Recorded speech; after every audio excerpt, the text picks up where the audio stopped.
The institutions of our country rest upon faith in the people. No decision that the people have made in any great crisis has ever shown that faith in them has been misplaced. It is impossible to divorce that faith which we have in others from the faith which we have in ourselves. The right action of all of us is made up of the right action of each one of us. Unless each of us is determined to meet the duty that comes to us, we can have no right to expect that others will meet the duties that come to them. Certainly, we cannot expect them so to act as to save us from the consequences of having failed to act. The immediate and pressing obligation for tomorrow is that each one of us who is qualified shall vote. That is a function which cannot be delegated, which cannot be postponed.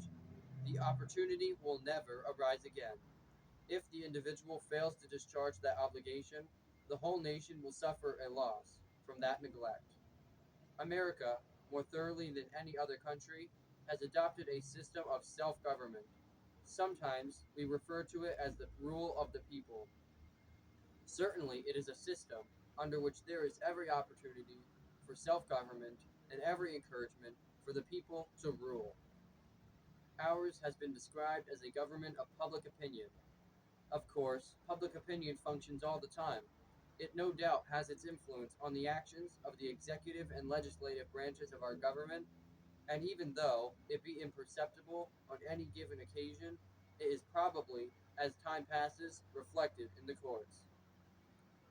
But all the influence of public opinion, all the opportunity for self-government through the rule of the people, depends upon one single factor.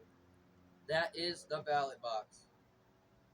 If the time comes when our citizens fail to respond to their right and duty, individually and collectively, intelligently and effectively at the ballot box on election day, I do not know what form of government will be substituted for that which we at present have the opportunity to enjoy. But I do know it will no longer be a rule of the people. It will no longer be self government. The people of our country are sovereign. If they do not vote, they abdicate that sovereignty, and they may be entirely sure that if they relinquish it, other forces will seize it. And if they fail to govern themselves, some other power will rise up to govern them. The choice is always before them, whether they will be slaves or whether they will be free. The only way to be free is to exercise actively and energetically the privileges and to discharge faithfully and the duties which make freedom. It is not to be secured by passive resistance. It is the result of energy and action. To live up to the full measure of citizenship in this nation requires not only action, but it requires intelligent action. It is necessary to secure information and to acquire education. The background of our citizenship is the meeting house and the schoolhouse, the place of religious worship and the place of intellectual training. But we cannot abandon our education at the schoolhouse door. We have to keep it up through life.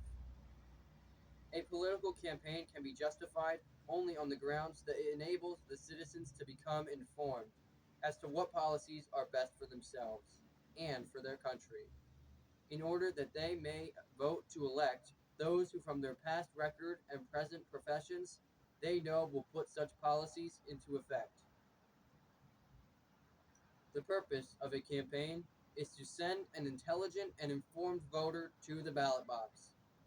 All the speeches, all the literature, all the organization, all the effort, all the time, and all the money which are not finally registered on election day are wasted.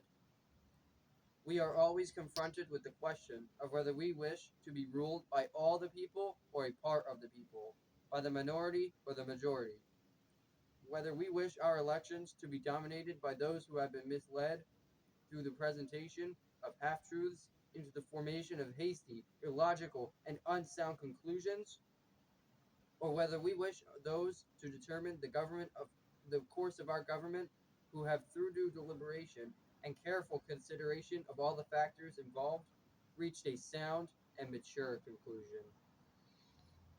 We shall always have with us an element of discontent, an element inspired with more zeal than knowledge.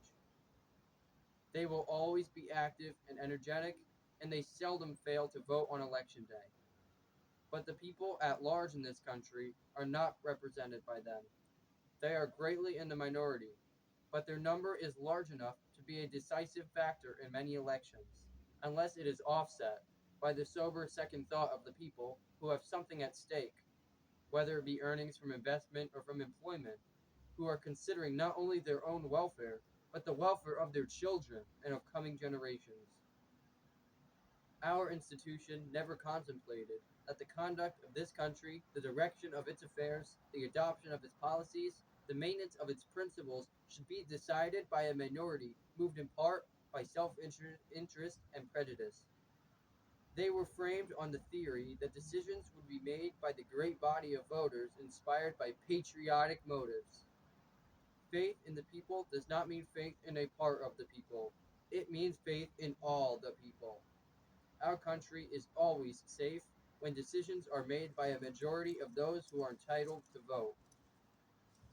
It is always in peril when decisions are made by a minority. But the right to vote is conferred upon our citizens not only that they may exercise it for their own benefit, but in order that they may exercise it also for the benefit of others. Persons who have the right to vote are trustees for the benefit of their country and their countrymen. They have no right to say they do not care. They must care. They have no right to say that whatever the result of the election, they can get along.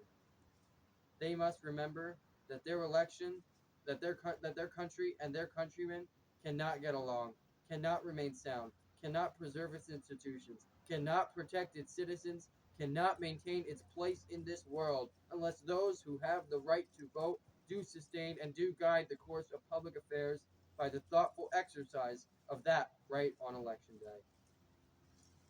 They do not hold a mere privilege to be exercised or not, as passing fancy may move them. They are charged with a great trust, one of the most important and most solemn which can be given into the keeping of an American citizen. It should be discharged thoughtfully and seriously, in accordance with its vast importance. I therefore urge upon all the voters of our country, without reference to party, that they assemble tomorrow at their respective voting places in the exercise of the high office of American citizenship, that they approach the ballot box in the spirit that they would approach a sacrament, and there, disregarding all appeals to passion and prejudice, dedicating themselves truly and wholly to the welfare of their country, they make their choice of public officers solely in the light of their own conscience. When an election is so held, when a choice is so made, it results in the real rule of the people. It warrants and sustains the belief that the voice of the people is the voice of God. Thank you. God bless you, and God bless the United States of America.